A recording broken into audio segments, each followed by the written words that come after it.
कहा जाता है जहां इंसान का बस नहीं चलता, वहीं से बाबा नीम करोली महाराज की लीला शुरू होती है।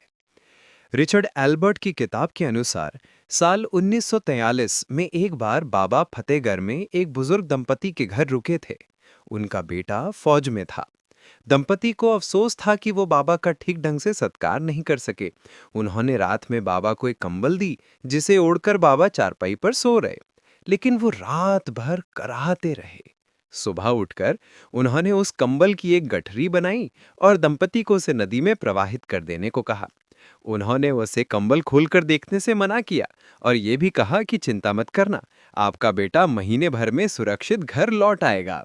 दंपति जब उस कंबल को लेकर जा रहे थे तो उससे लोहे के टकराने की आवाज आ रही थी और वो बहुत भारी भी था।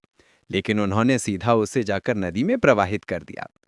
एक महीने बाद उनका बेटा बर्मा की लड़ाई से लौटा, जहां उसकी टुकड़ी दुश्मनों से घिर गई थी और जिसमें सब मारे गए। लेकिन वो चमत्कारिक तौर से बच गया।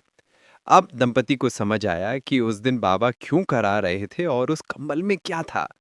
दरअसल उस रात बाबा ने अपने ऊपर सारी गोलियां ले ली और दंपति के बेटे को एक भी गोली नहीं लगी। जिस कंबल को बाबा ने ओढ़ा था, उसी में गोलियों के निशान पाए गए।